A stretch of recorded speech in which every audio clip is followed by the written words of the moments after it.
আর আজ বড়দিন, তবে বড়দিনের আগের রাত থেকে কিন্তু বিভিন্ন চার্চে বিশেষ প্রার্থনা শুরু হয়। আর আজ সকালেও বিভিন্ন চার্চে বিশেষ প্রার্থনার আয়োজন করা হয়।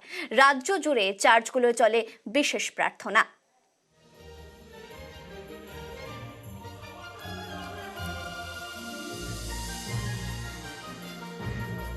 সেন্ট পল ক্যাথেড্রাল থেকে আমাদের প্রতিনিধি অর্পণ সরাসরি রয়েছে, অর্পণের সঙ্গে কথা বলবো। অর্পণ, আমরা দেখেছি আজকে তো বড়দিন বটে, বড়দিনের আগের রাত থেকে মোটামুটি প্রার্থনা শুরু হয়ে যায়, গির্জায় প্রচুর মানুষ ভিড় জমার, বিশেষ কিছু রীতি রেওয়াজও থাকে। এখন তুমি যেখানে রয়েছো সেখানে ঠিক কি ছবি? বিশেষ প্রার্থনা চলছে, মানুষের ঢল সেটাই বা কতটা? একদমই, দেখো, সকালে একবার প্রার্থনা হয়েছে এবং 11টা থেকে নতুন করে প্রার্থনা শুরু হয়েছে। বড়দিনে প্রভু যিশুর কাছে এসে প্রার্থনা তার একটা আলাদা মাহাত্ম্য। অবশ্যই ধর্মীয় যে রীতি রেওয়াজ যে রয়েছে সেটা যেমন পালন করা হচ্ছে, কলকাতা সহ জেলার বিভিন্ন প্রান্ত থেকে কলকাতার বিভিন্ন যে চার্চ, তার মধ্যে অন্যতম সেন্ট পল ক্যাথেড্রাল, সেখানেও কিন্তু মানুষের ভিড়। সকালের দিকের ছবিটা একটু অন্য থাকলেও কিন্তু বেড়া যত বেড়েছে ততই কিন্তু দেখা গিয়েছে যে বিভিন্ন প্রান্ত থেকে মানুষজন তারা চার্চে আসছেন, প্রভু যিশুর কাছে তারা প্রার্থনা করছেন। কোথাও দেখা গিয়েছে যে সান্টা ক্লজ সেজে অনেকেই এসে আসছেন এবং আশেপাশের মানুষজনকে উপহার তুলে দিচ্ছেন। তেমনই কিন্তু দেখা যাচ্ছে যে চার্চের সামনে যেভাবে মানুষজন ভিড় জমাচ্ছে, ধীরে ধীরে বিভিন্ন প্রান্ত থেকে তারা আসছেন, চার্চের মধ্যে যাচ্ছেন, মোমবাতি জ্বালিয়ে প্রভু যিশুর কাছে তারা প্রার্থনা করছেন।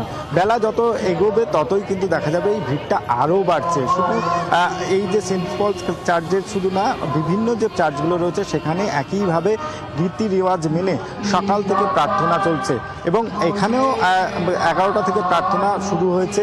এটা আরও বেশ কিছুক্ষণ চলবে। দিনের এই সারা দিনের মধ্যে যে 11টার প্রার্থনা, এই 11টার সময় যে প্রার্থনা, সেই প্রার্থনাতে অধিকাংশ মানুষ এসে যোগদান করেন। তেমনও এই চার্চেও মানুষজন আসছে, মানুষের ঢল নেমেছে সেন্ট পল ক্যাথেড্রাল চার্চে। একেবারে আজকে সারা দিন ব্যাপী বিভিন্ন চার্চে কিন্তু বিশেষ পূজা রয়েছে, বিশেষ প্রার্থনা রয়েছে এবং মানুষের ঢল তো আমরা দেখতেই পাচ্ছি।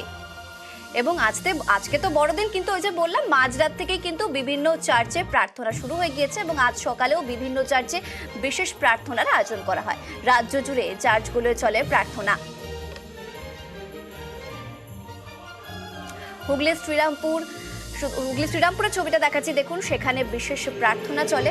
শুধু তাই নয়, হুগলি শ্রীরামপুর নয়, বীরভূমের সিউড়ি, সেখানেও প্রার্থনা চলে। বিভিন্ন জেলায় জেলায় বিভিন্ন চার্চ, সেখানে কিন্তু প্রার্থনা চলে। বীরভূমের সিউড়ির চার্চটা সেই বিখ্যাত চার্চ, সেখানেও বিশেষ পূজা প্রার্থনা চলে, বিশেষ প্রার্থনা চলে। এবং তারপর দক্ষিণ দিনাজপুরের বালুরঘাটের চার্চগুলোতেও কিন্তু সকালে বিশেষ প্রার্থনা চলে। প্রার্থনার আয়োজন বড়বাজারের পর্তুগিজ চার্চেও।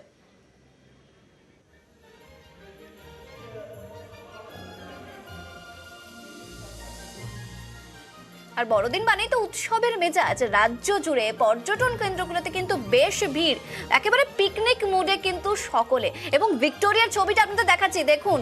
এবং শহরের প্রাণকেন্দ্র বলে কথা, বড়দিন বলে কথা, তাই ভিক্টোরিয়াকে মিস করা হয়তো যায় না। একেবারে মানুষের মুড কিন্তু সেই একেবারে ঘুরবো, মজা করব, আড্ডা মুডে রয়েছে সবাই।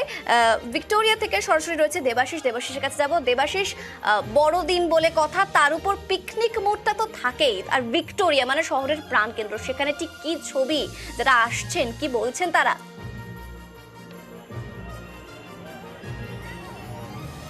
অবশ্যই দেখো, এই মুহূর্তে গোটা রাজ্য জুড়ে কিন্তু উৎসব মুখর, অর্থাৎ মানুষজন কিন্তু তারা বাইরে বেরিয়ে পড়েছে সকাল থেকে। যে পিকনিক স্পটগুলি রয়েছে, অবশ্যই ভিক্টোরিয়া তার থেকে অবশ্যই অন্যতম একটা স্পট, যেখানে সাধারণ মানুষের ভিড় জমে। বিভিন্ন গেট, অর্থাৎ পিছনে একটি গেট রয়েছে, সামনে গেট রয়েছে, সেই গেটগুলিতে সকাল থেকেই মানুষের ভিড় রয়েছে। বেশ কিছু টিকিট কাউন্টার অতিরিক্ত খোলা হয়েছে কারণ মানুষের ভিড় সামলাতে। তবে মানুষের মধ্যে একটাই আক্ষেপ রয়েছে, সেটা হচ্ছে শীত উদাও। এই বাজারে, অর্থাৎ বড়দিনের বাজারে, অর্থাৎ একটা ঠান্ডার মেজাজে ঘুরে বেড়াবো, সেখানে একটা আলাদা মজা, কিন্তু সেখানে দাঁড়িয়ে শীতের আমেজটা কিন্তু একেবারে উদাও হয়ে গেছে। ফলে সেই জায়গায় দাঁড়িয়ে চশমার দোকান, অর্থাৎ যে সানগ্লাসের দোকান, সেখানে কিন্তু ব্যাপকভাবে ভিড় জমছে। একটু কথা বলি, ভিক্টোরিয়া মানে উৎসবের দিন মানেই তো ভিক্টোরিয়া দিয়ে কোথা থেকে শুরু হলো আর কোথায় শেষ হবে আজকে? জাস্ট স্টার্টিং হয়েছে, এখন দেখা যাক কোথায় হয়। ভিক্টোরিয়া দিয়ে স্টার্টিং হয়েছে, এখনো শেষ কোথায় হবে বলা। ঠান্ডাটা একেবারেই নেই, এটা কি একটু সমস্যা হচ্ছে? না, কিছুটা এই ওয়েদারটা যেরকম আর একটু ঠান্ডাটা হলে ভালো হয়, বাট এরকম ইয়েতে একেবারে ঠান্ডা হলে ভালো হয়, সেই জায়গাটা কিন্তু বারবার সবাই বলছে। দেখো একেবারে গোটা পরিবার নিয়ে ঘুরতে এসছে, আমরা দেখতে পাচ্ছি বহু মানুষ এসছে, যারা দূর থেকে এসছে। আপনারা তো মানে ভিক্টোরিয়া দিয়ে কি শুরু আজকে? হ্যাঁ হ্যাঁ। আর কোথায় কোথায় প্ল্যান আছে, কি প্ল্যান? আর না, বাড়ি চলে যাবো, এই বাচ্চাটার জন্যই এসেছিল। গরম কি সমস্যা হচ্ছে একটু বেশি? ঠান্ডা একটু হলে ভালো হতো। গরমটা অনেকটা, এই ঠান্ডাটা কম। ঠান্ডাটা তো একদমই নেই, মানে- না একদমই নেই। সোয়েটারটা পরেও মনে হয় ভুল করেছি। ঠান্ডার একটু তাহলে সারাদিন কিভাবে কাটাবেন? কাটিয়ে দেবো, এই বাচ্চাটাকে নিয়ে দুপুরের মধ্যে ফিরে যাবো আমরা। একেবারে সারাদিন কাটিয়ে দেবে। বহু মানুষ আসছে, তার কারণ ভিক্টোরিয়া ইতিমধ্যেই কিন্তু একটা অন্যতম পর্যটন কেন্দ্র, যেখানে আমি তোমাদের দেখাতে বলবো যে রাস্তা থেকে মানুষের ভিড় বাড়ছে, যত বেলা বাড়ছে তত ভিড় বাড়ছে। তার কারণ সকাল থেকে বিভিন্ন গির্জায় তারা গিয়েছিল, সেখানে প্রেয়ার করেছিল। ফলে সেই জায়গায় দাঁড়িয়ে ভিক্টোরিয়া শহর আর কলকাতার যে আশেপাশে আরও বেশ কিছু স্পট রয়েছে, ময়দানে মানুষের ভিড় বাড়ছে। ঘোড়ার গাড়িতে চড়ার তো আলাদা একটা মজা, সেই মজাও কিন্তু চলছে। ফলে বলা যেতে পারে বড়দিন থেকে হয়তো উৎসব মুখর হয়ে পড়লো মানুষ। আজ থেকে শুরু, 1 তারিখ পর্যন্ত চলবে এই টানা উৎসব। একেবারে বা দেবাশিস রাজ্য যেমনটা জুড়ে বলছিল, নতুন বড়দিন উৎসব। বলে কথা, তাই জন্য উৎসব মুখে বাঙালি কথা বলা যেতে পারে। শুধু বাঙালি বলে